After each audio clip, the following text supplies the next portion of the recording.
Dear students and parents, welcome to Dr. TCS Career. So students and parents, ప్రతి ఒక్కళ్ళు కూడా ఈ 2024లో బ్రాంచ్ సెలక్షన్ ప్రాసెస్లో ఫస్ట్ ప్రియారిటీ ఇస్తున్నటువంటి branch computer science and engineering. Computer science and engineering తర్వాత artificial intelligence, data science, IT, అదేవిధంగా IOT అనమాట. సో ఇటువంటి బ్రాంచెస్ ఎంచుకుంటున్నారు. సో ఇటువంటి బ్రాంచెస్ ఎంచుకుంటున్నప్పుడు కాలేజెస్ కూడా స్టూడెంట్స్ కానీ పేరెంట్స్ కానీ వచ్చి కాలేజ్కి వచ్చినప్పుడు ఈ బ్రాంచెస్ని అడుగుతున్నారు. కాబట్టి గత 2-3 ఇయర్స్గా కాలేజ్ కూడా కోర్ బ్రాంచెస్ని క్లోజ్ చేస్తూ ఈ బ్రాంచెస్ వైపే సీట్స్ అనేవి ఇంక్రీజ్ చేస్తుంది. ఈ సంవత్సరం మాత్రము దాదాపు 20,000 సీట్లు అనేది రావాల్సి ఉంది తెలంగాణ ఏపీ సెట్లో. బట్ గవర్నమెంట్ మాత్రం ఆపిందనమాట. ఏకంగా ఏఐసిటికి లెటర్ రాసింది, ఈ విధంగా మీరు పెంచుకుంటూ పోతే రేపు కోర్ బ్రాంచెస్ తీసుకునేటువంటి పరిస్థితి లేదు.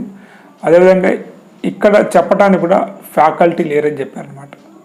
రీసెంట్గా నేను ఒక న్యూస్లో చదివినప్పుడు ఇన్ఫోసిస్ నారాయణమూర్తి గారు ఒక ఇంటర్వ్యూలో చెప్పారనమాట. ఏమని చెప్పారంటే, ఒక ఎగ్జామ్ని మేము కండక్ట్ చేస్తే 500 మంది స్టూడెంట్స్ని కండక్ట్ చేస్తే అందులో 5 క్వాలిఫై అయ్యారు. అదే ఎగ్జామ్ని 5,000 మంది ఫ్యాకల్టీ కండక్ట్ చేసినప్పుడు 5 క్వాలిఫై అయ్యారని చెప్పారనమాట. అంటే ఇటువంటి ఏదైతే కంప్యూటర్ సైన్స్ లాంటి డిమాండ్ ఉన్న బ్రాంచ్ వైపు దాదాపు ఫ్యాకల్టీ దొరకడం అనేది కూడా చాలా కష్టంగా ఉందన్నమాట.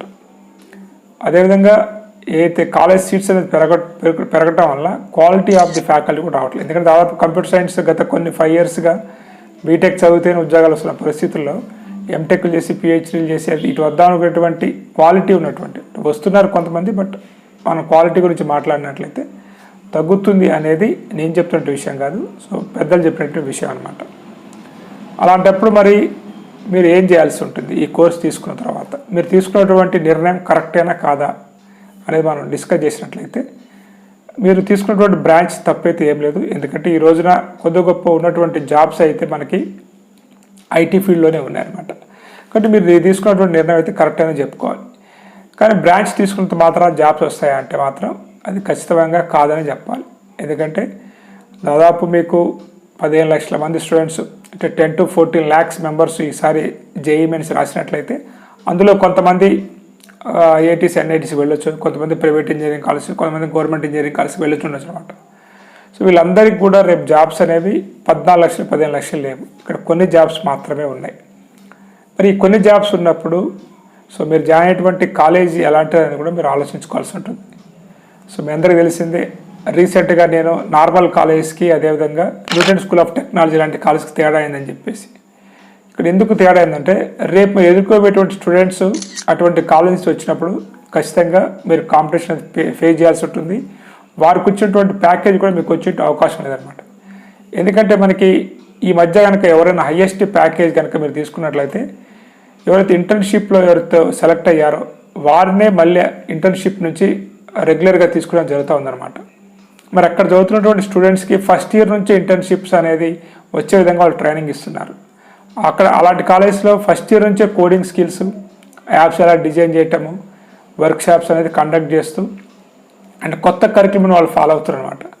మరి అలాంటి కరిక్యులం అనేది మన కాలేజీలో ఉందా అనేది మీరు ఒకసారి చూసుకోవాల్సి ఉంటుంది. మీరు ఇంటర్న్షిప్ అనేది 3rd ఇయర్లో, ఫైనల్ ఇయర్లో కానీ మీరు చూసుకోవాల్సుకున్నట్లయితే మీరు ఇబ్బంది పడే అవకాశం ఉంది. ఆ న్యూటన్ స్కూల్ ఆఫ్ టెక్నాలజీ గురించి నేను లైవ్ వీడియో చేసినప్పుడు కూడా నాకు కింద కామెంట్ రూపాయలు వచ్చాయన్నమాట.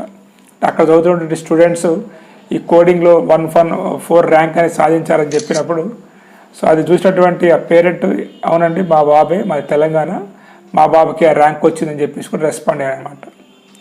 ఇంకా ఎవరైనా కానీ ఈ నార్మల్ కాలేజ్లో మాకు ఇంట్రెస్ట్ లేదు, ఒక మంచి బీటెక్ చదువుకోవాలనుకున్నట్లయితే ఇంకా డేట్ అనేది ఉంది ఆ న్యూటన్ స్కూల్ ఆఫ్ టెక్నాలజీకి, మీరు అప్లై చేయాలంటే అప్లై చేసుకోవచ్చు. అదేవిధంగా ఇంకా ఎవరైతే స్టూడెంట్స్ మరి నార్మల్ కాలేజ్ చదువుతున్న స్టూడెంట్స్ మాత్రం ఖచ్చితంగా మీరు ఇంటర్న్షిప్ వచ్చే విధంగా మీ ప్లాన్ ఉండాలి. అండ్ బీటెక్ జాయిన్ అయిన తర్వాత మీరు ఎక్కువ కాలేజ్ ఎక్స్పెక్ట్ చేయొద్దు. ఎందుకంటే ఇక్కడ ఉన్నటువంటి ఫ్యాకల్టీ అంతా మీకు అంత ఫ్యాకల్టీ ఉండరు. మీరు సెల్ఫ్ లెర్నింగ్ అనేది మీద దృష్టి పెట్టాల్సి ఉంటుంది. స్వతహాగా మీరంటూ సబ్జెక్ట్ని నేర్చుకోవాల్సి ఉంటుంది. కొన్ని మాధ్యమాల ద్వారా కానీ లేకపోతే మీ యొక్క సీనియర్స్ హెల్ప్ తీసుకొని కానీ సెల్ఫ్ లెర్నింగ్ అనేది స్టార్ట్ చేయండి. ఇంటర్మీడియట్ లాగా మీకు అంతా కూడా ఫ్యాకల్టీ చెప్తారు మాత్రం అనుకోవద్దు. ఖచ్చితంగా ఒక లైవ్ ప్రాజెక్ట్ అనేది మాత్రం చేయండి. ఎట్లయినా కానీ కాలేజీ వాళ్ళు ఇప్పించకపోయినా ఎవరి సహకారంతో అయినా కానీ ఒక లైవ్ ప్రాజెక్ట్ అనేది ఇన్వాల్వ్ అయ్యే విధంగా ఇంటర్న్షిప్ అనేది ఒకటి చేసుకుంటూ ఏదైతే ఇండస్ట్రీకి కావాల్సినటువంటి స్కిల్స్ అయితే ఉన్నాయో, నార్మల్గా మీకు అనలిటికల్ స్కిల్స్, మ్యాథమెటికల్ స్కిల్స్ ఉంటేనే అటువైపు వెళ్ళే అవకాశం ఉందన్నమాట. అవి మ్యాక్సిమం ఉంటేనే మీరు కంప్యూటర్ సైన్స్కి పనికి వస్తారు. వాటితో పాటు కమ్యూనికేషన్ స్కిల్స్ చాలా అవసరము. అదేవిధంగా ఏదైతే మనకి సబ్జెక్ట్ అయితే ఉందో ఆ ఏరియాకి సంబంధించిన సబ్జెక్ట్స్ అనమాట, లాంగ్వేజ్ పైథాన్ కావచ్చు, జావా కావచ్చు, ఇంకా పైథాన్లో సబ్ కోర్సెస్ కావచ్చు, ఇవన్నీ కూడా మీరు నేర్చుకున్నట్లయితేనే, నేర్చుకుంటమే కాకుండా వాటిని ఇంప్లిమెంట్ చేసినట్లయితేనే ఏదైతే ఈరోజు మీరు తీసుకున్నటువంటి డెసిషన్ అయితే ఉందో అది కరెక్ట్ అయింది అనమాట. అలా కాకుండా నార్మల్గా ఏదో పోయాము, మేము జాయిన్ అయ్యాము, మాకు బీటెక్ సర్టిఫికేట్ వచ్చేసింది, రేపు మాకు జాబ్ వస్తుంది అనుకుంటే మాత్రము ఏదైతే మీరు తీసుకున్నటువంటి డెసిషన్ అనేది రాంగ్ అయ్యేటువంటి ఛాన్స్ ఉందన్నమాట.